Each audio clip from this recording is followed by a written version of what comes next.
Բարև ձեզ սիրելի հայրենակիցներ, քիչ առաջ մի քանի լրատվամիջոց տեղեկություն տարածեցին, որ իբր Բաղրամյան 26-ի շրջակայքում տեղի ունեցած պայթյունի պատճառը այն է, որ ինչ-որ շենքեր են կառուցվել եւ ճանապարհը փոքրացել է եւ այլը, բայց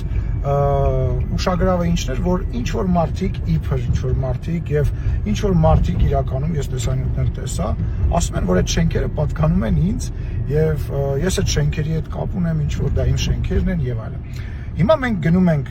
Բաղրամյան 26-ի շրջակայքում գտնվող այդ շենքերի մոտ, պարզելու արդյոք Ալեն Սիմոնյանը այդտեղ շենք շինություն ունի, թե չունի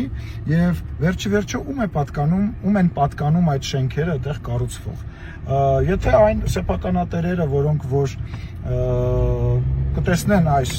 իրական սեփականատերերը, ովքեր որ կտեսնեն այս տեսանյութը, ովքեր որ Բաղրամյան 26-ի շրջակայքում շինարարություն են անում,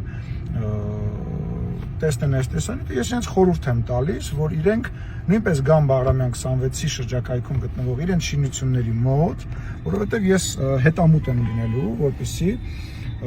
այդ շենքերը ամենա մանրակրկիտ ձևով ստուգվեն բոլոր փաստաթղթերը եւ այլն, որովհետև ես ունեմ տպավորություն, որ հենց սեփականատերերը կամ այնտեղ աշխատող մարդիկ հատուկ տարածել են ինֆորմացիա, որ դա իմ հետ կապ ունեցող շենք է, որպեսզի ինչ-որ ձևով ինչ-որ առավելություններ ունենան կամ բնակիչներին ինչ-որ ձևով լրացնեն եւ այդ մարդիկ իրոք տենց մտածում են, որ դա իմ շենքերն են։ Բայց հիմա ես գնում եմ այնտեղ եւ կոչ եմ անում այդ մարդկանց նույնպես գալ այնտեղ, սեփականատերերին, տնօրեններին, գալ այնտեղ, որովհետեւ կրկնում եմ, ես քաղաքապետարանի միջոցով մնացած բոլոր գերատեսչությունների միջոցով հետամուտ եմ լինելու, պարզելու թե ում շենքերն են այնուամենայնիվ, որ վերագրվում են ինձ։ Սա եւս մի ցայտուն օրինակ է, որ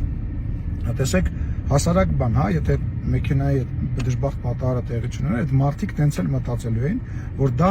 ինձ հետ կապ ունեցող ինչ-որ շենքեր են։ Ես հիմա կգնամ այնտեղ, այդ մարդկանց հետ կզրուցեմ եւ ինչպես արդեն ասացի, կպարզենք թե իրականում ում շենքերն են կառուցվում Բաղրամյան 26-ի շրջակայքում։